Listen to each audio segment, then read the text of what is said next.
দর্শক, স্বপ্ন সারথীদের গল্প সিরিজে আপনাদের স্বাগত জানাচ্ছি। বাংলাদেশের হয়ে বিশ্বকাপ খেলতে যে 15 জন গেছে এবং 15 জনের সাথে যে দুজন স্ট্যান্ড বাই ক্রিকেটার আছে তাদের নিয়ে আমাদের আয়োজন স্বপ্ন সারথীদের গল্প। প্রতিটা পর্বে আমরা একজন ক্রিকেটারকে নিয়ে কথা বলি এবং আজকের পর্বে আমরা কথা বলবো বাংলাদেশ দলের senior most cricketer, probably the most loved cricketer of this squad, Mahmudullah Riyad. Mahmudullah রিয়াদের ব্যাটিং, বোলিং, ফিল্ডিং, দলে তার ইম্প্যাক্ট, তার যদি কোনো দোষ থেকে থাকে তাহলে সেই দোষ এবং মাহমুদুল্লাহ রিয়াদের সবচেয়ে বড় গুণ কোনটা সেটা নিয়ে আমরা আলোচনা করব। শুরুতেই ব্যাটিং নিয়ে কথা বলা দরকার। মাহমুদুল্লাহ রিয়াদের ব্যাটিংয়ে সবচেয়ে বড় শক্তি কি? Mahmudullah Riyad is a big hitter. Bangladesh দলের এই 15 জন স্কোয়াডের মধ্যে সবচেয়ে বড় হিটারকে এই প্রশ্ন যদি করেন, আমার মনে হয় মাহমুদুল্লাহ রিয়াদের নামটাই আসবে। এবং রিয়াদেরই সবচেয়ে বেশি ছক্কা আছে এই স্কোয়াডের, সবার মধ্যে সবচেয়ে বেশি ছক্কা রিয়াদ মেরেছেন। এটা রিয়াদের ব্যাটিংয়ের একটা প্লাস পয়েন্ট যে রিয়াদ ছক্কা মারতে জানেন, রিয়াদ ছক্কা মারতে পারেন। আরও একটা প্লাস পয়েন্ট আছে রিয়াদের ব্যাটিংয়ের, সেটা হলো যে he knows the pulse of টি-20 cricket. Mahmudullah Riyad international cricket খেলছেন অলমোস্ট 16 বছর ধরে, আর তিনি টি-20 ক্রিকেট খেলছেন ওই একই সময় ধরে, অলমোস্ট অ্যাটলিস্ট 10-12 বছর ধরে তো টি-20 ক্রিকেট তিনি খেলছেনই। তো এই টি-20 ক্রিকেটে 10-12 বছরই একই পজিশনে একই রোলে খেলে গেছেন যিনি, তার নাম হলো মাহমুদুল্লাহ রিয়াদ। বছর 2012 থেকে বিপিএল শুরু হয়েছে, আপনি যদি বছর খেয়াল করেন তাহলে মাহমুদুল্লাহ রিয়াদ কখনও নিচ থেকে নিজেকে প্রমোট করেননি। তিনি বারংবার ওই মিডল অর্ডারে, লোয়ার মিডল অর্ডারে ফিনিশার রোলে খেলেছেন। তিনি সিপিএলে খেলতে গেছেন, সেখানেও তিনি ওই একই রোলে খেলেছেন। অর্থাৎ হি knows how to play cricket, he knows how to finish A game, he knows what role he has to fulfill when he is batting in middle order. So moral of the story হলো যে মাহমুদুল্লাহ রিয়াদ টি-20 ক্রিকেটটা বেশ ভালো মতো জানেন, টি-20 ক্রিকেটের সাথে তিনি বেশ ভালো পরিচিত এবং এই স্কোয়াডে, এই একাদশে তার যে রোল মিডল অর্ডারের ব্যাটার এবং ফিনিশিং করা, সেটাও তিনি খুব ভালো মতো জানেন। অর্থাৎ এটাই হলো রিয়াদের সবচেয়ে বড় প্লাস পয়েন্ট। ওয়ালটন ফ্রিজ কিনে অনেকের মতো আপনিও হয়ে যেতে পারেন মিলেনিয়াল, সেরা পণ্যের সেরা অফার। ব্যাটিংয়ে সবচেয়ে মজবুত দুইটা পয়েন্ট, একটা হলো তিনি ছক্কা মারতে জানেন, বড় শট মারতে জানেন। 2 নম্বর পয়েন্টটা হলো যে তিনি তার রোলটা ভালো বোঝেন, টি-20 ক্রিকেটটা বেশ ভালো বোঝেন। আলোচ্য বিষয় নাম্বার 2, বোলিং প্লাস ফিল্ডিং। যেহেতু রিয়াদ অলরাউন্ডার, রিয়াদ বোলিংও করেন এবং একই সাথে রিয়াদের ফিল্ডিংটাও, এই দুই জায়গায় রিয়াদের শক্তিমত্তাটা কেমন, রিয়াদ আসলে as a bowler and as a fielder কেমন। শুরুতে যদি বলি বোলিং নিয়ে, তাহলে বলতে হয় Riyad is one of those very few spinners who can bowl in the death overs. আপনি যদি ইন্টারন্যাশনাল ক্রিকেটের দিকে তাকিয়ে দেখেন, ডেথ ওভারে স্পিন বোলিং করেন এমন বোলার হাতে গোনা 4-5 জনও সম্ভবত নেই। এই মুহূর্তে আমার মনে পড়ছে রশিদ খানের কথা, he can bowl in the deaths. Mohammad Nabi, he bowls in the deaths, he bowls very accurate yorker.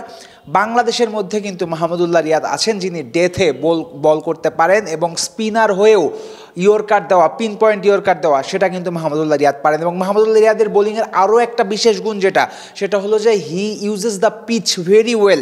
রিয়াদকে দেখবেন এক সময় পিচের অনেক কোণা থেকে বল করছেন, আরেক সময় দেখা যাচ্ছে স্ট্যাম্প ঘেঁষে বল করছেন, আরেক সময় দেখা যাচ্ছে যে অনেক পেছন থেকে বল করছেন। He knows how to use the pitch এবং একই সাথে বলের যে পেস ভ্যারিয়েশন, এটাও কিন্তু রিয়াদ পারেন। রিয়াদের বোলিংয়ের যে মোরাল, সেটা হলো যে তিনি টি-20 ক্রিকেটের আদর্শ স্পিন বলটা করতে পারেন, ডেথে বল করতে পারেন, রান চেকও তিনি ভালো মতোই দিতে পারেন। So it is a very good point তার বোলিং সম্পর্কে যখন কথা বলছি আমরা তখন। আর ফিল্ডিং, রিয়াদ যখন ড্রপ হলেন 2022 সালের কথা বলছি, যখন তাকে বিশ্রামের নাম করে ড্রপ করা হলো, তখন কিন্তু রিয়াদের ফিল্ডিংয়ের অবস্থা ছিল যাচ্ছে তাই। রিয়াদ ফার্স্ট চান্সে বল খুব কমই ধরতে পারতেন, ফাম্বল করতেন অনেক বেশি, ক্যাচ মিস হতো। আমি নিজে দেখেছি মিরপুরে রিয়াদ একা ফিল্ডিং প্র্যাকটিস করছিলেন, সেখানেও লোপ্পা ক্যাচ তার হাতে পড়ছিল না। 4-5 মিনিট ফিল্ডিং করার পরে তিনি হাঁফিয়ে উঠছিলেন, ক্লান্ত হয়ে যাচ্ছিলেন। সেই রিয়াদই নিজেকে আমূল পরিবর্তন করেছেন। তিনি বাংলাদেশের ওডিআই সেটআপে ফিরেছেন, টি-20 সেটআপে ফিরেছেন, ফিল্ডিংটাতে অনেক উন্নতি করে ফিরেছেন। রিয়াদ এখন আবার মাঝের সময়টা পারতেন না, এটা আপনাদের মেনে নিতে হবে। মাঝের সময়টা তিনি পারতেন না, বাট এখন তিনি পারছেন। বাউন্ডারি লাইনে বেশ ভালো ফিল্ডিং করছেন, বাউন্ডারি দড়ি ঘেঁষে তিনি ভালো দৌড়াতে পারেন। রিয়াদের হাতে ক্যাচ খুব কম মিস যায় এবং ফিল্ডিংয়ে যে একটা দুর্বলতা তার তৈরি হয়েছিল ফিটনেসের কারণে হোক বা যে কারণেই হোক, সেটা কিন্তু রিয়াদ কাটিয়ে ফেলেছেন। সুতরাং রিয়াদের ব্যাটিংয়ে যেমন ভালো ভালো পয়েন্ট আছে, as a fielder and as a bowler Riyad is handy as well. পরবর্তী আলোচনা ইম্প্যাক্ট। এই দলে রিয়াদের ইম্প্যাক্ট কোথায়? মাহমুদুল্লাহ রিয়াদ বাংলাদেশের এই স্কোয়াডটাকে একটা নাইস ব্যালেন্স দেন। আপনি যদি রিয়াদের দিকে তাকান তাহলে দেখবেন Riyad can bat, Riyad can bowl and Riyad can field as well. এর উপরও Riyad is an ex captain. Riyad অনেক দিন ধরে খেলছেন, তিনি বাংলাদেশ দলকে বিশ্বকাপে নেতৃত্ব দিয়েছেন, তার মধ্যে লিডারশিপ গুণাবলী আছে, তিনি ম্যাচ চালিয়েছেন। অর্থাৎ এই জায়গাটাতেও শান্তকে তিনি হেল্প করতে পারবেন এবং একটা প্লেয়ারের মধ্যে যখন ব্যাটিং, বোলিং, ফিল্ডিং, ক্যাপ্টেন্সি সবই পাচ্ছেন, তাহলে এই প্লেয়ারটা আপনার স্কোয়াডকে, আপনার দলকে একটা নাইস ব্যালেন্স দিবে, তাতে নো ডাউট। এবং আরও একটা বিষয় যেটা রিয়াদের ইম্প্যাক্ট এই স্কোয়াডে বাড়ায়, সেটা হলো যে বাংলাদেশের এই স্কোয়াডে ডেথের জন্য আমাদের বেশ কয়েকটা অপশন আছে। ডেথ ব্যাটিংয়ের জন্য, আই মিন স্লো ওভারে ব্যাটিংয়ের জন্য, ফিনিশিংয়ের জন্য আমাদের কয়েকটা অপশন আছে। সেগুলো হলো জাকের আলী অনিক, মাহমুদুল্লাহ রিয়াদ, রিশাদ হোসেন, শেখ মেহেদী হাসান। কিন্তু এই চারজনের মধ্যে যদি আপনি দেখেন তাহলে রিয়াদ ইজ দ্য গাই যার ওপর আপনি ভরসা করবেন। অর্থাৎ ফিনিশিংয়ে বাংলাদেশ দলকে একটা ভালো ফিনিশ দেওয়ার অথবা টার্গেটের ক্ষেত্রে টার্গেটটা অ্যাচিভ করার জন্য রিয়াদই হলো বাংলাদেশ দলের কোচ ক্যাপ্টেনের সবচেয়ে বড় ভরসার নাম। এই যে দুইটা পয়েন্ট বললাম যে তিনি দলে একটা নাইস ব্যালেন্স স্থাপন করেন, এবং 2 নম্বর পয়েন্ট হলো ফিনিশিংয়ের জন্য সবচেয়ে বেশি আস্থা রিয়াদের উপরই থাকবে। এই দুইটা কথা শুনেই আমি নিশ্চিত আপনারা বুঝে গেছেন যে এই দলে রিয়াদের ইম্প্যাক্ট কিন্তু অনেক বেশি এবং রিয়াদ এই দলের অনেক ভাইটাল একটা রোল। 4 নম্বর পয়েন্টে আমরা যে কোনো ক্রিকেটারের দুর্বলতা বা দোষ নিয়ে আলোচনা করি। এইটা কত নম্বর পর্ব আমি ঠিক মনে নাই, সম্ভবত 6 নম্বর অথবা 7 নম্বর পর্ব হবে আমার এই সিরিজটার।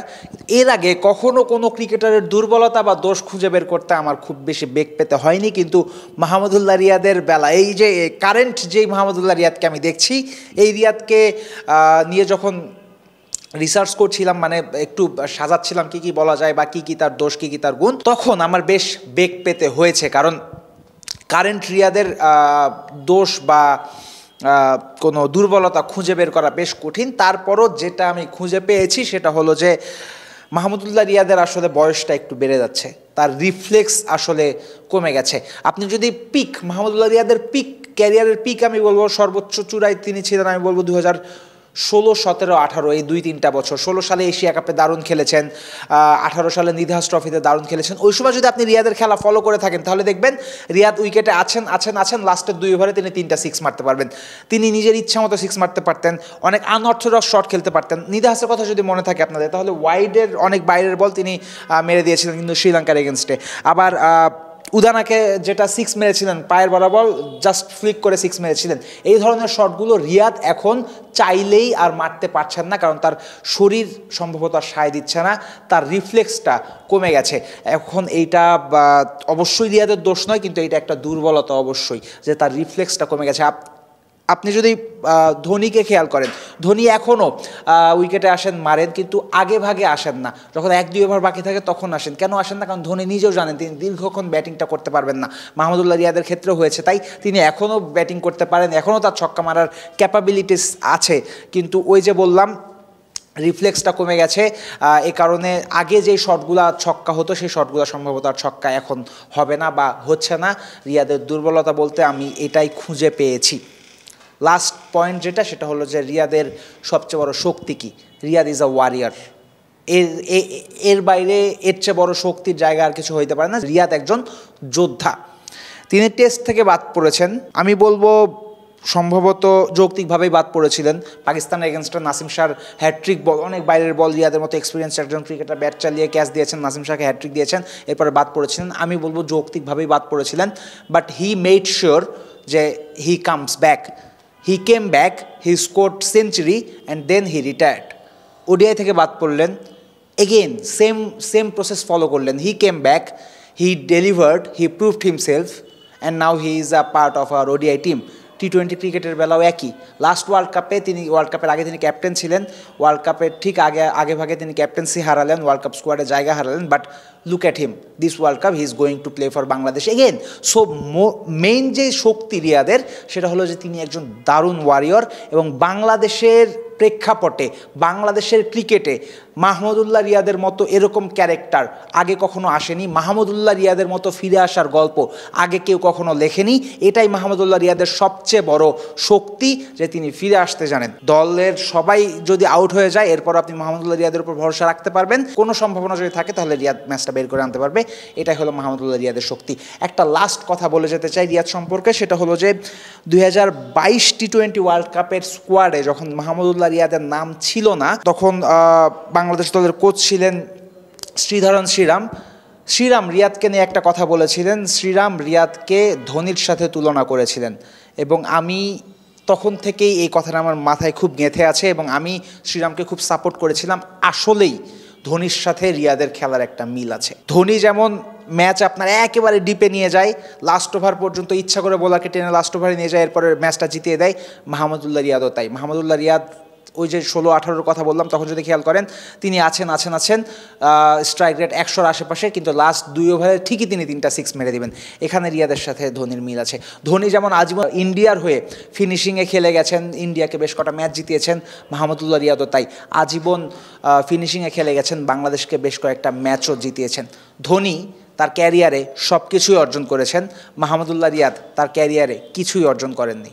মাহমুদুল্লাহ রিয়াদের ক্যারিয়ারে অনেক বড় কিছু অর্জন করার সম্ভবত এটাই লাস্ট সুযোগ, এই টি-20 ওয়ার্ল্ড কাপ। দলের অন্যান্য সবার সাহায্য সহযোগিতা পেলে Mahmudullah Riyad can bring good things for Bangladesh.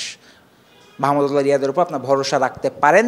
যদি ম্যাচ জেতার মতো সিচুয়েশন থাকে, তাহলে মাহমুদুল্লাহ রিয়াদ আপনাদের ম্যাচ জেতাতে পারে। দর্শক, এই ছিল রিয়াদকে নিয়ে আলোচনা। স্বপ্ন সারথীদের গল্পের পরের পর্বে আমরা জাকের আলী অনিককে নিয়ে আলোচনা করব, যিনি তার প্রথম বিশ্বকাপ খেলতে যাচ্ছেন। আশা করি আপনারা অনিককে নিয়ে ওই আলোচনা দেখার জন্য আমাদের সাথে যুক্ত হবেন। আশা করি দেশ বিদেশে ক্রিকেটের সবশেষ খবর জানার জন্য আপনারা ক্রিক ফ্রেন্ডসের সাথে যুক্ত হবেন। এবং আরও একটা কথা, বিশ্বকাপ আসছে, বিশ্বকাপের খবর তো আপনারা অবশ্যই জানতে চাইবেন। বিশ্বকাপের খবর আমেরিকা থেকে সবার আগে আপনাদের কাছে, আপনারা যদি জানতে চান তাহলে ক্রিক ফ্রেন্ডস দেখবেন, কারণ আমরা আমেরিকা থেকে ক্রিকেটের খবর, বিশ্বকাপের খবর আপনাদের কাছে পৌঁছে দেবো। সবাই ভালো থাকবেন, সুস্থ থাকবেন, ক্রিক ফ্রেন্ডসের সাথেই থাকবেন। আমি ফয়সাল হাবিব আজকের মতো বিদায় নিচ্ছি।